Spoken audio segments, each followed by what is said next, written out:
What's up, guys? I'm GamerMD83, and this is Nick. Hello. Welcome to the GamerMD83 podcast. Today, we are going to talk about our desert island games. Games that we would take to a desert island. 5 games, to be particular. To be particular. Yes. And there's a set of rules, too. There is. So, the questions that are going through your mind, but you don't have power on a desert island. But how are you going to get the right TV for the right console on a desert island? How are you going to get an internet connection on a desert island? These are all conceits and necessary ingredients that we have catered for. You'll have the right console, they'll never break. You'll have the right TV, you'll have the right computer, you'll have the right joypads. Everything is secured for as long as you're on the island. Yeah, basically like a really hardcore gamer lived on the island. He died, and you find his game room and everything's there, and you're like, oh wow, and you have to bring your own games. Yeah, there's no software. Yeah. And another crucial thing is you can't use the computers or the network connection to summon help. Yeah. You're on the desert island with these 5 games that you've picked or brought with you. You're marooned, and there's no knowing how long you'll be there or when you'll be rescued. Mm-hmm. So you could be there decades. Oh, God. So you're going to get a great tan and lose lots of weight and have a predominantly fish diet. But, you know, this is a decent discussion point for the kind of games that I know I've chosen, and I suspect the games that you've chosen too. Mm-hmm. Yeah, we haven't told each other the games that we have chosen, so it's going to be completely new to each other. And it's going to be interesting because these are games that you would never guess that I would take. Because I know a lot of people would guess, oh, she'd probably take this and that, just judging off my videos or whatever. But these are very out of the ordinary. And I think just thinking about being on a desert island, the last thing you're thinking of is, I want to take my favorite game. Well, likewise, I think, you know, there are games that I freely admit to adoring. Yeah. But, you know, one of the things that you've got to consider is that it's a desert island. It's not a desert island, right? All games are not cake. And you've got to be prepared. Well, what I'm trying to say is that you've got to be prepared to eat cake for 10 years maybe and not get sick of it. Or you've got to be able to eat the cake that you are prepared to get sick of so you don't play it anymore. Mm-hmm. Eat it anymore. You know what I'm trying to say. Oh, yeah. The cake is a lie, basically. Yeah. So you've got to select 5 games that you'd be okay getting sick of or never getting sick of, playable on any platform with any controller for as long as you need to. Mm-hmm. And that's generally the rule set that we've got. Yeah. I guess we've just got to get on with the getting on. I'm excited to know what games you're going to take on the desert island. I'm going to be thrilled to tell you.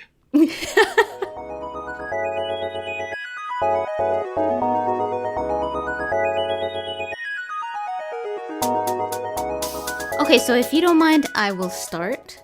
I do not mind. None of these games are in any order, so it's not like I would choose this one over the others. It's just, we just thought of 5 games. The first one I have written down is Tetris. Interesting. Mm-hmm. And the reason why I chose Tetris is because it's the type of game that you could play for hours and then you get sick of it. But then you could always go back to it. It's not the type of game that you just give up on and you're like, okay, I'm done with that game. You're never done with Tetris. Do you know what I mean? Yeah. Did you choose a platform? You know, I was thinking of the Game Boy one, just because I love the sound of it. Right. Like, you played it in my ears the other day, and I was like, oh, dude. So I think it would be the Game Boy. Mm-hmm. Intriguing. Desert Island, I'm assuming you'd only be playing that during the day, unless you've got a fancy backlight. I'm going back on our rules. It's the perfect gaming condition. You've just got to pick the game. So right, yeah. So I would definitely have a little perfect backlit thing. So where does the Tetris love begin for you then? Oh God, it was when I was really young, playing it on the Game Boy, and I remember just falling in love with it because Tetris is. You start playing it, even somebody that's not a gamer. You just give them Tetris and they figure it out. There's nothing to it. It's just like, oh, okay, we do this kind of thing in real life anyways. It's basically just organization. This goes here, and you kind of want any person that has ever had a small room or a dorm can play Tetris. I think it's kind of human nature. Yeah. I mean, I'm not saying that everybody is tidy and has organization skills. You know, some people don't. But even the people that don't understand that it's better to understand that they know how to make room. Like, even in work, anything like that, where it's like, okay, let's put this stuff over here. They know how to, just by looking at things, you know, even when you're a kid, you know, puzzles, you know this part goes there because of the shape and because it's going to fill in a space. It's basically the same idea. So I've been playing it since I was very young, since I could understand the idea of shapes.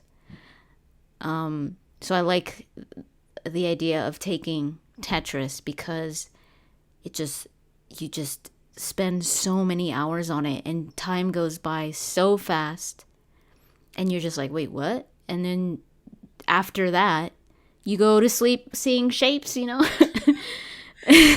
Well, yeah, definitely. This means you're, of course, looking forward to Tetris Effect, which is going to come out in a couple of weeks.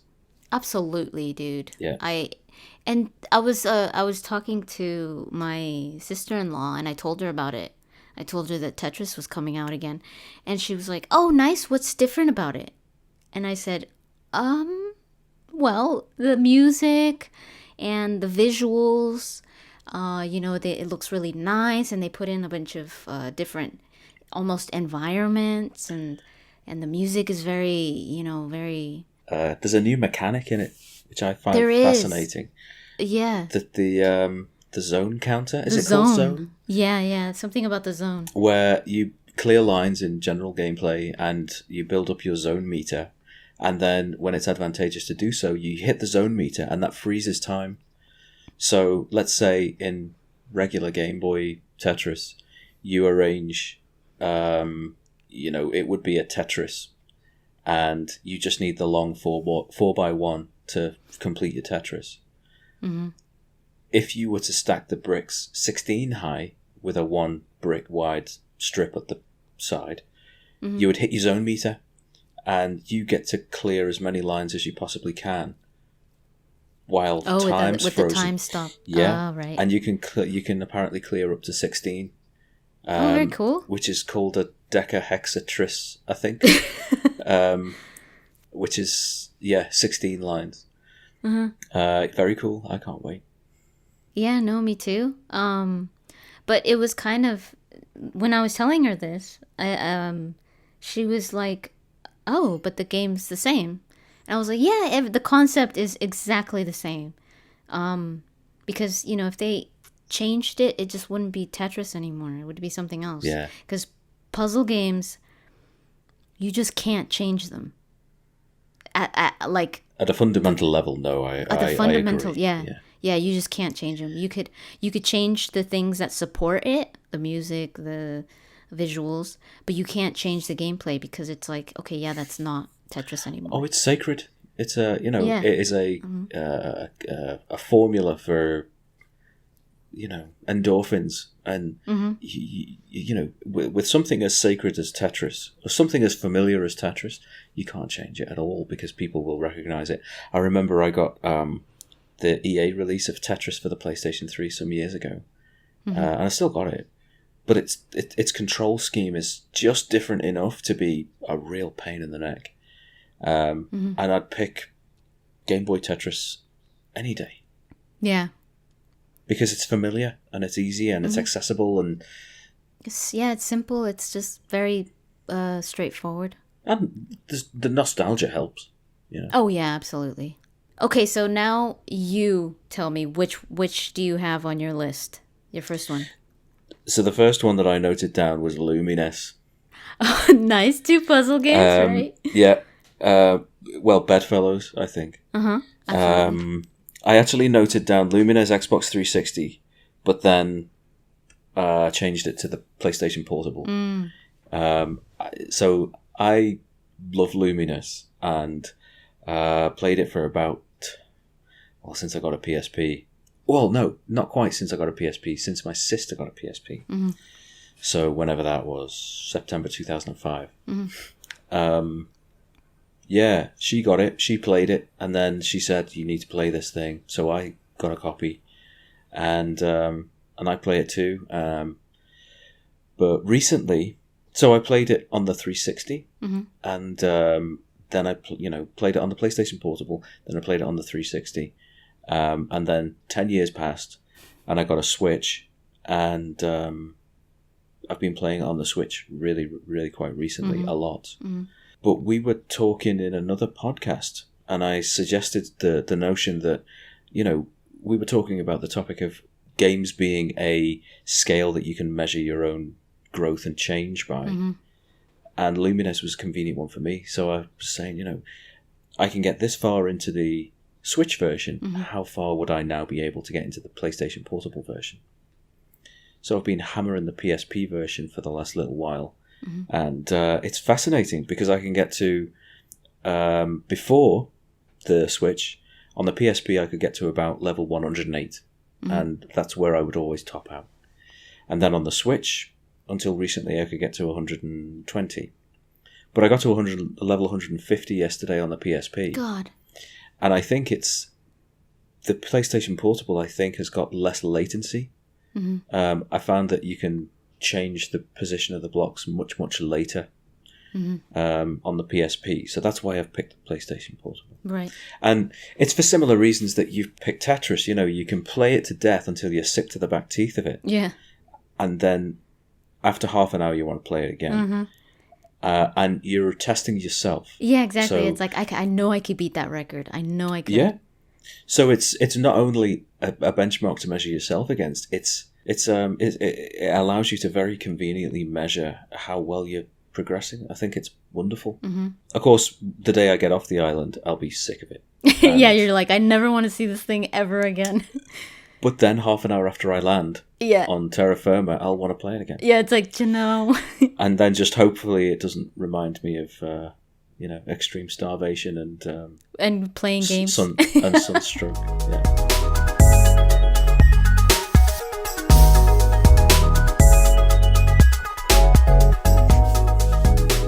Okay, so we've got the first game out of the way. I get to hit the ball back over the net and ask you, what was the second game that you picked? Okay, so this one is just really, really special to me, but Hyperlight Drifter. Really? Yeah. Ah. And I don't know what platform I would take it on. Maybe I would probably take it on... I'd probably take it on the Switch, just because Really? I feel like it fits well on there. Yeah. But Hyperlight Drifter, for so many reasons. Like, it's a long game. There's a lot of coming and going and returning and doing all this stuff. So it would take forever to beat fully. And it's difficult. It's very challenging at parts. And it just has so many memories tied to it. So many good memories and so many feelings. And the music, I feel like that would be my game on a desert island that would make me feel uplifted. I want to get out of this because like it would heighten my spirits. It would, because I'm assuming being on something like that, like a desert island, it would be very difficult. It'd be like you would want to give up a lot of times, I think. Something else to mention at this point is we're not on this desert island together. No. We're each alone on our desert island experience. So it's not like we're packing multiplayer games here. Yeah, no. But yeah, I feel like Hyperlight Drifter would be my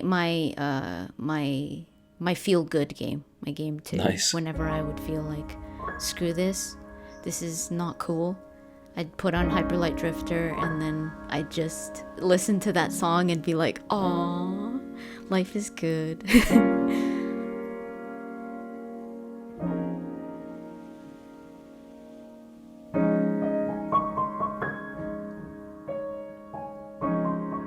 And I've never actually, I mean, surprisingly, because we talk about this game so much and I rave about it, but I've never beat it. So that would also be a good incentive to finally beat it with all the time in the world. That makes two of us. I haven't got close to beating it. In fact, only unlocked. I've only visited 2 of the compass points, and even then, there are so many cores that I haven't found. It's a brilliant choice. Yeah, it's a big game. Okay, your turn. Number 2. So you've just mentioned a comfort game. So my feel-good game out of all of this is Streets of Rage 2. Oh, right. I've picked this for a number of reasons. Firstly, it's, I think, one of the finest games, if not the finest game that was produced for the Genesis or the Mega Drive. I think it still holds up really brilliantly well, and I think it's also got one of the greatest scores that a Genesis game, in fact a video game full stop, has ever had. Oh, wow. It's brilliant, absolutely of its time, 90s techno.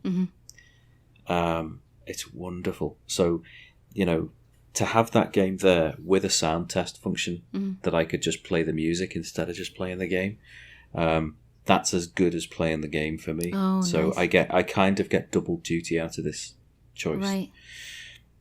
But the second, the bigger reason is, with a lot of my choices, and I'm sure we're going to find a lot of yours, is the replayability. I don't think there's any game on my list which I would take, or rather would be okay being stuck on a desert island with, that I would only intend on finishing once. We've got to play these and play these and play these. Yeah, absolutely. And it's also not ascertained whether there's anything else on this island to do other than eat, sleep, play video games, repeat, So yeah, Streets of Rage 2. And one of the things that I like doing while playing it is try to get as far as possible on a single continue. And, my goal is to finish Streets of Rage 2 on a single continue on, I think it's very hard difficulty. Oh, wow. It's pretty, that there are opportunities for the hardcore gamer on this game. So it's pretty testing. Yeah, I mean, you can choose loads of different difficulty measures. Like you can crank the difficulty up, but at the same time, you can also select how many lives you get per continue. So very hard difficulty with the default 3 lives. I think that would keep the difficulty very, very high. So yeah, I'd like to pack that, or at least have that available to play. Nice. That's a good choice.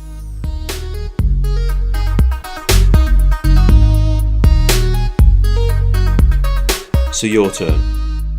Number 3. Number 3.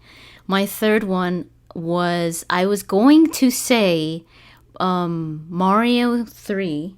Mario Brothers 3, because it's one of my favorite games. But then I was like, it's a really short game, and it's not super hard. And I was like, as much as I love the game, it's more because of memories. So I quickly thought of the Mario game that I absolutely adore, and I don't think I would get sick of playing, and I think it would be pretty challenging because it's kind of long. But Mario 64. That's incredible. Really? Because that's my number 3. No way. Yeah. So we get to talk about Mario 64 for 10 minutes. Perfect. And our reasons are going to be real different. Yeah, they are, because I don't think... Did you play it for very long? No, I played it for about half an hour in 1997, I think. Wow. When a friend gave me an emulator called Ultra HLE for the PC and a naughty ROM of the Japanese version of Mario 64. And I played it until the guilt set in, which was about half an hour, and then I deleted them both. But But yeah, I mean, that was my first taste of it. Tell us yours. Yeah, no, it's an amazing game. It's fun. It's the music is amazing. While I was writing these down, once I wrote down Mario 64, the music started to play in my head just randomly. I was like dun dun dun dun dun dun dun. And to the water level, it's got a great soundtrack, great gameplay. It's difficult. It's difficult because it's hard to complete it. Where it's like, it's not hard when it comes to the enemies, but it's to get all the stars. It takes time, and it's a big game, and I love the way that Mario moves in that game. Just the 3D camera and the whole slidey feel to Mario was I think the first game that started to do that with Mario. So yeah, I would take that game every day because it was for somebody that played Mario from the very first Mario, like Donkey Kong and Mario. It was a huge evolution. And it was just big for a Nintendo fan. So definitely Mario 64 would be on that list. See, that would be my project game because I've played it so little. I remember so little of it. And I know that it's vast. There are, 120 stars to collect? Yeah, that would be my goal, I think. Everyone that claims to be a hardcore gamer says Mario 64 is generally just about as good as Mario got. And this is people that have played Mario since the 80s, like yourself, and have played all the way up to Odyssey, and they've played everything Mario since the first one came out on the NES. It's a difficult legacy to ignore. It's a legacy of absolute quality.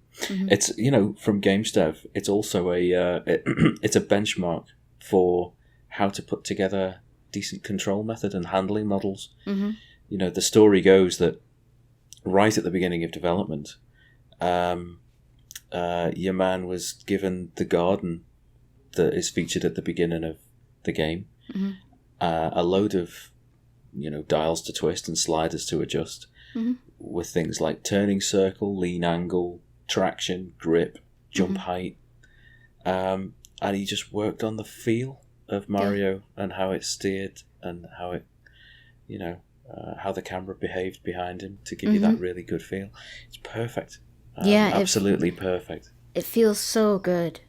I mean, it's by far not the first Mario game that changed the gameplay, because there was also Mario RPG, which was really, really good. But this was definitely the first Mario game, I think, that just took Mario to a different level, where it was like, oh my god, this is 3D. And, you could really feel him move. And it was just so fun to move him like that. It was kind of strange because it struck right at the point where the 3D revolution was happening, right? The PlayStation, I think, had just... Now, here's a question. Did the N64 come out before or after the PlayStation 1? Oh, good question. I think it was after. Because I think the PS1 came out in 1994 or 95, I think. Or was it later? I forget. I don't know. We didn't have a PlayStation 1. No, neither did I. But I think it's largely irrelevant at this stage. What we can say certainly was, in the 90s, there was a big transition from 2D gameplay to 3D gameplay. And consoles like the Saturn, the PlayStation 1, technology like the chip that they put in some SNES carts for Star Fox. And, the Genesis had the whatever it's called, the Sega VR technology, Virtua Fighter, Virtua Racer, or Virtua Racing, rather. There was a big move happening. Now, in your mind, was Mario 64 the logical next step that Mario could take from being a really successful 2D platformer, or do you think maybe there was still life in 2D Mario? I think there was still life in 2D Mario. I never thought that Mario would work 3D. Because it was like, wait, no, he's a 2D character. It was almost like doing, taking the idea of some kind of animated film and then making it live action, like Dragon Ball Z or something like that. And it was like, wait, what? It's weird to think of, but when we saw it and we played it, it was like, holy crap. It works. It works so well. And Mario is just that type of character that I think has grown so dear to a lot of gamers, that, it works anyway. 2D, 3D, RPG, anything. Do you think having the 3D representation kind of deepened the relationship, if you like? I think so, yeah. Was Mario in 3D more charming or more... Yeah. You felt more like him, because in 2D, you were controlling Mario. It was just from right to left. But now in 3D, you felt like you were him. Weirdly, it felt, every time you turned that camera, you felt like you were, and the way that he moved, like I was saying, it was kind of like you were swaying with him. So you connected much, much more with 3D Mario. Right. The reason that I ask is, I've played 3D Mario games before, so I'm not asking from a position of naivety. But you're far closer to that franchise than I think I ever will be. And to hear your perspective on whether 3D was ultimately a great thing for it, I think it was a great thing, because I've played Odyssey quite a lot. And I played Mario Sunshine, whenever that came out, 2002. Desperately important games. Yeah. But you kind of got the feeling, at least I did when I saw Mario 64 for the first time, that was, it was quite eye-rolly, because it was like, oh god, they've made a 3D version of a 2D character. Is this just like, making a 3D version of a 2D film? Yeah. The extending video games into the theoretical Z-axis was the way forward, Yeah. Yeah, but... It's worked for Nintendo. Oh yeah, it has, and with everything that they've put out. I mean, Kirby, Zelda. Link. They all naturally evolved to 3D. Samus with Metroid.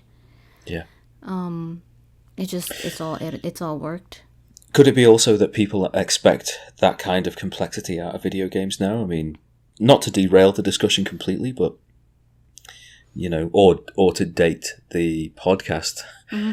But we've just watched you for 3 hours playing Red Dead Redemption 2, and that game looks endless and nuanced and detailed and expressive and immersive.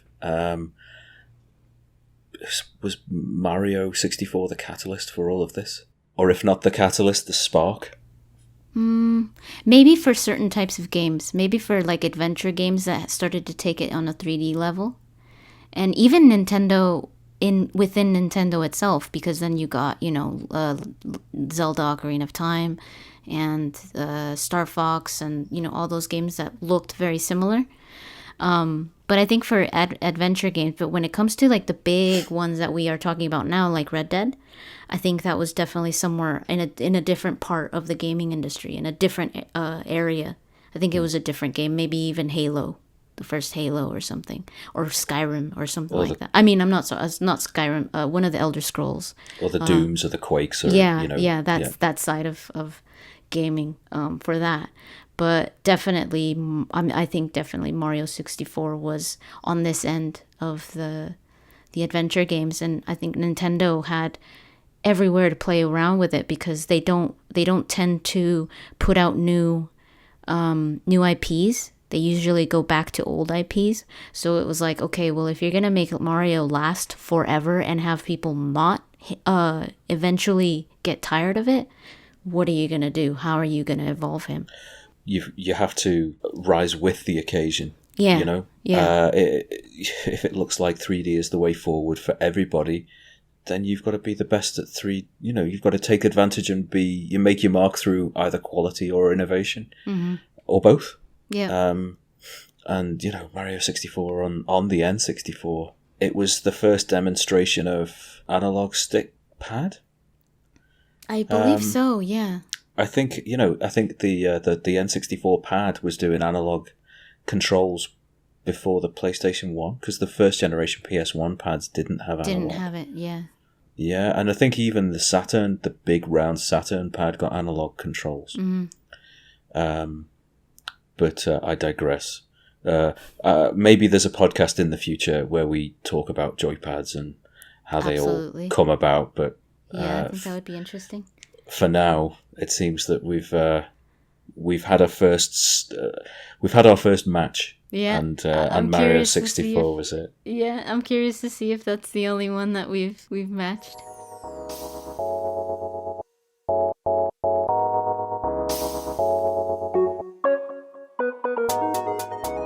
What is your fourth?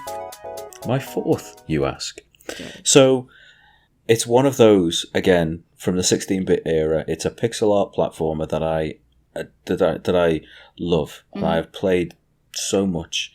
And it's James Pond 3. Oh, right. By Vectordine. And I think it came out in 1993. And it was as close, I think, as the Genesis got to Super Mario World. It had, an overland or overworld map where you got to pick which levels you played in whatever, order you could. And then you played the levels and you had to do very, very similar things in a very similar manner. But I love how British the game is. I love the music. I love the controls. I love the charm of the animation. And I've never finished it. And it's absolutely huge. I think there are 104 levels. Oh, wow.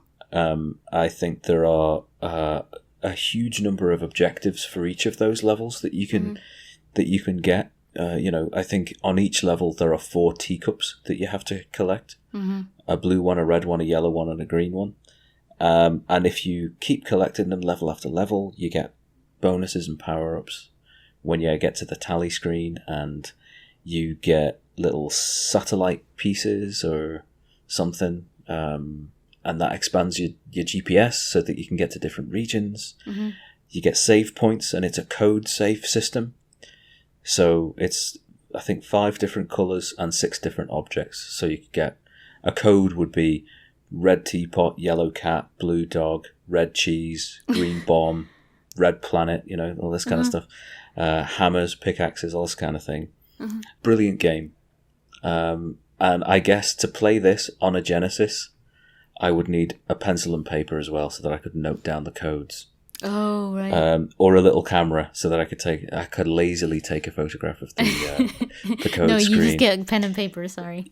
Well, I mean, that was it. Like, I that's how I used to do it. In the 90s, it was like, green earth, or green moon, red pickaxe, blue cat. It's like, oh, God. I know, I remember doing that too. Yeah, it's tiresome but necessary, and you felt really good doing it. Yeah. So yeah, James Pond 3, it would be one of my goal games on my desert island. I would love to be able to finish that as completely as possible. Goal games, okay, nice. Yeah. How about yours? What's your number 4? I think I have one that I wrote down after, but I think to tie to your goal game, Baldur's Gate would fit better in my number 4, because Baldur's Gate is the type of game that I've always wanted to beat. I played a little bit, maybe like 2 hours of it. It's got a huge story. It's a huge RPG. So it would definitely take very long to beat, to play, especially if I just really just read everything. It would be like an interactive book, basically. And yeah, it would be my goal. It's my goal now to try to one day beat Baldur's Gate. And it's I think it's definitely not the first massive RPG of the style, but it's one of the first. It's one of the most certainly one of the most certainly one of the most important, I think, for that type of game. There was definitely other ones, like Ultima and and all that stuff, the older ones. But Baldur's Gate took it on the next level because it really played on like character development, very very very BioWare-esque. Where that's you could see the BioWare ideals of characters and storytelling and stuff like that, even back then. So I think Baldur's Gate, the special edition, would be my number 4. But I told you when I wrote it down, I was like, oh shoot, I just wrote one down that is one of a series. And okay, yeah, it'd be great to beat it. But then it's like, wait, what about part 2? There's a part 2 out there and I don't have it. So you'd finish one and then you'd be thirsty for the next. Yeah, and it would be my goal to get off of that. But it's like, this is why I need to get off this island. I need to survive to play Baldur's Gate 2. I survived to play Baldur's Gate 2.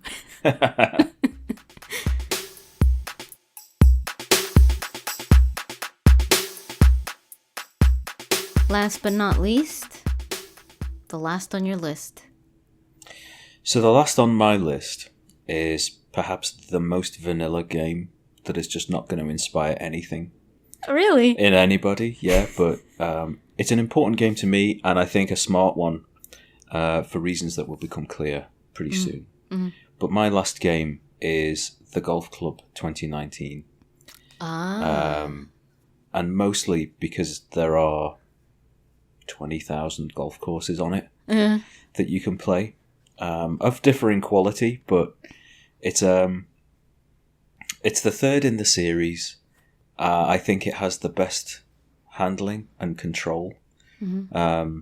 The Golf Club 2 was brilliant, but flop shots were terrible. Very difficult to control. Yes, it was.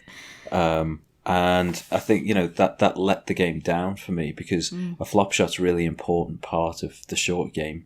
Mm-hmm. And when you feel that good control of that shot is out of your hands and the game itself could be unfair towards you, as a developer, you never ever want to put the player in that position. And I found myself in that position a lot. Mm-hmm. But the third one, 2019,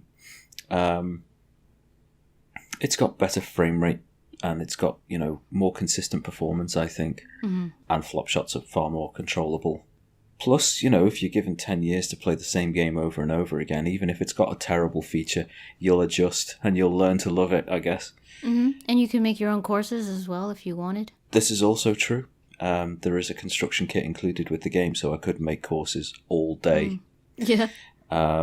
So yeah, that's my final choice. And I think between the 5, and to recap, they were Lumines, Streets of Rage 2, Mario 64, James Pond 3, and finally this one, the Golf Club 2019. I'd like to think there's enough variety and longevity that even if I did get sick of any of them, I'd probably want to play them all again. Oh, dude, I think so. I think just knowing which ones are your fives, they definitely make sense. Yeah, I like to think so. Not particularly hardcore or on anyone's top 10 list, I guess. Maybe Streets of Rage 2 is on someone's top 10 list somewhere, but I'm happy with them being close to me and dear to me. And you'll notice that Sonic is not on there, on Street Fighter 2 is not on there. I did notice. They were the ones that I would be looking forward to. So I don't want them on the island. I want them to have real. I think we should talk about the ones that people would guess that we would do, but not that we didn't after we're done. Like say, so you would guess that, why I don't have Sonic or why I don't have Dragon Age or that, and say why not. Well, the games that we've picked so far were largely surprises. We didn't confess to one another before we started recording. So yeah, I mean, after you have confessed your final game, we can each have a guess at what we expected the other two have taken. Yeah. and why we didn't take it, and or whatever. Like in my case, what listeners would have guessed, and what I didn't. Quite right. So, without further ado, what was your final choice? Okay, so I think this is actually really brilliant. Of course you but would. It ties. I think all of mine were brilliant choices. No, it ties. Actually, it ties really perfectly to your last one. I'm really glad that our games just magically correlated.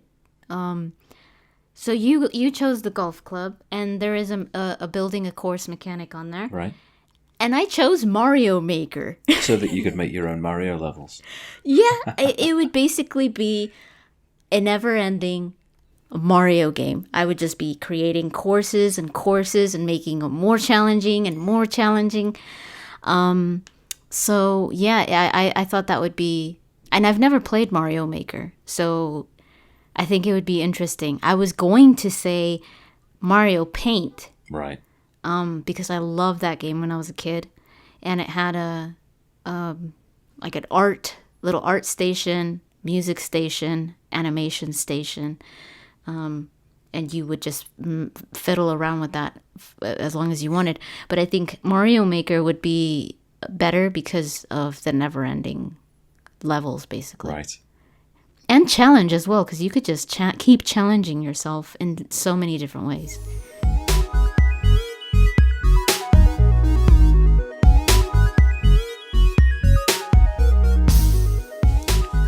So to wrap this up, as we've just said, I think I'm just going to try to work out, or I'm going to tell you what I thought you would have said. Okay. And I'm going to say all of the games that I can think of all at once, and then you can have a go at working out what I might have said, and I'll say, okay, you can tell me how stupid I am. So I would have expected a Witcher game in there. Mm-hmm. I would have expected well, no, you've got a BioWare game. You've got Baldur's Gate. I would have expected Mass Effect to be in there. Mm-hmm. I would have expected Harvest Moon to be in there. I thought about it. Yeah. And that's all my imagination can conjure at this point. It's all of the stereotypes.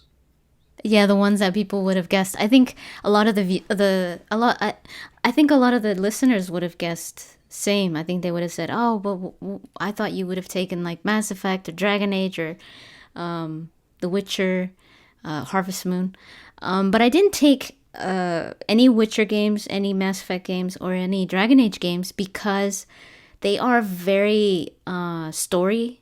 They're a narrative, and that's it. Like it's just this is the narrative, and experience the narrative. It has a really it has a big all those three games have a big replayability to them.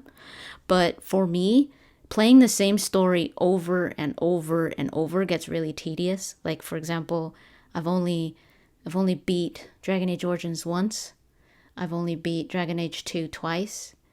I've only beat Mass Effect once. Mass Effect 2 once. Dragon Age Inquisition, I've only beat it once, almost twice. So not many times. Some people are like, yeah, I've beaten it like 20 times and stuff. And knowing how big of a fan I am, a lot of people have thought that I've played it that many times, but it's like, no, I really can't play one story. And it's a great story, but I can't play it over and over because I already know what happens. And that goes for The Witcher and for Mass Effect and, Dragon Age. Harvest Moon, it doesn't have that much replayability to it. You do what you gotta do. You farm, and as soon as you have your house and you have your family and everything, it's like, okay, I'm done. So I chose the other games, which are very... It was definitely an interesting exercise to do because I had to think of other games that, in my past that mean something different to me. Where I could just play them over and over for different reasons. But for you, I would have guessed Sonic 2, definitely in there. Dragon Age Inquisition. I thought about it. Mm-hmm. Half-Life. Do you know, it didn't enter my mind. So now that it does enter your mind, would you take it or no? Probably not. Okay. On balance, I mean, I love Half-Life, the Half-Life series. Still waiting for number 3. Good luck. Yeah. But I'll tell you why. It's brilliant and I love it. But it's a first-person shooter that, the first one, I think you can finish in 10 hours. The second one, you can finish in 8. And the episodes you can finish in 4 or 5 each. And there's really only one way you can play it. It's linear. Granted, there is a multiplayer aspect bolted to it. But, maybe this is something that we should have specified earlier. Yes, you have an internet connection, but no, you can't play against other humans. Yeah, because you'd be like, can you guys can save you send me, a plane? Yeah. And for that reason, Unreal Tournament is not on there either. And that's a titan from my past. I would gorge on those games 15 years ago. Yeah, Half-Life. That didn't even cross my mind. And that's basically my Lord of the Rings, right? I play the Half-Life series once a year. Just to Oh yeah, I remember you telling me that. keep it fresh in my mind. Remind me why I love it. Yeah, yeah. Still waiting for number 3. Oh, Sonic. I mentioned earlier. It's like the game that I would be spending my days on the island, looking forward to seeing again, playing again. Oh yeah, yeah. Same goes, I think, for Street Fighter 2. In fact, you could apply that sensibility to pretty much any game that I didn't list. That would cross my mind. It might be the same for you. Oh yeah, I was thinking of Kirby right now. And I wouldn't take it because it's very, you beat it and you beat it. That's it. Kind of like Mario Brothers 3. But yeah, it would definitely be something that I would look forward to. Yeah. Am I right in thinking with Street Fighter that you wouldn't take it because there's nobody else to play with? Or is it another reason? It is one of the best multiplayer experiences I think I will ever have. Sitting on a couch as a 16-year-old playing against great friends, getting instant feedback, no complex latency issues, no fancy, rendering, just really good, basic, fundamental tools to beat your opponent with. And tools that you can practice and master. I think that's really important. Now, in terms of longevity and replayability, they, I think, are absolutely essential ingredients to an experience that lasts longer than a day, or even longer than a week on a video games console. But still, I wouldn't take it as a single player experience. You can practice against the CPU, you can practice against the AI player, but I don't think it's a deep enough experience. And some of the games that I've mentioned, it can easily be argued that it's not a deep enough experience. Streets of Rage 2, for example. Maybe, but it's varied. On Street Fighter 2, let's Super Street Fighter 2 Turbo. That would be the version that I would take if I took one. There's the original 8, the 4 bosses, the 4 new challenges, and Akuma. So there's 17. And therefore there's, I think on Super Turbo there were 16 levels. I don't think Akuma had his own level. So, you could play and practice an awful lot, but still, it's not very varied. Streets of Rage 2, it's wonderful. And I don't think I would tire. Yeah, no, and then Street Fighter is very much... Streets of Rage 2 is 2 players as well, isn't it? It can be. Yeah. But it's it's head-to-head. I don't think it's co-op. Right, okay. No, it is co-op. Yeah, you can play co-op. I thought it was. But Street Fighter 2 is just... As good of a game as it is single player, it's magical when it's 2 players. Oh, yes. Yeah. And I remember playing against my mate Mike, my best friend in high school, and I almost got to the same level as him. And when we were on it, it was such a rewarding experience. It was so good. And it just feels like it's just a great experience because everybody has their character. You know, oh, I'm Ken, I'm Ryu. You know, I was E Honda or Guile, but usually E Honda. My dad was Chun-Li. You know, now every time I see Chun-Li, I think of my dad. Right. Which is weird. Like, you know, you see this lady, she's Chinese, huh? From China? Japan? China. Yeah. You see this Chinese lady, and it's like, oh, my dad. And people that don't understand it, you're like, wait, what? It's like, hey, wait, what? Sonic's got to be the reward for surviving. Aww. It's, you know, we mentioned in another podcast. It's that was the turning point for me as a gamer. It's like, holy cow! Look at that game. Yeah. I need this game. And there's only one experience that has come close since.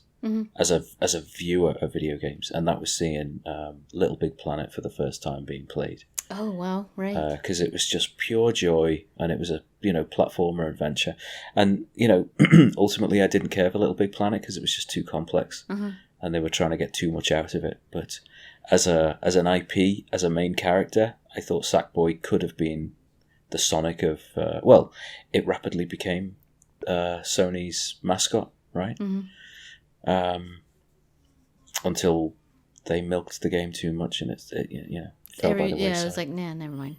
yeah. But even more so than the Crash Bandicoots, the Wipeouts. Oh yeah. The Resident Evils, the Tekkens. It's just, So Sonic stays home. Sonic stays home to wait for me. Oh, for me it would be Kirby, I think.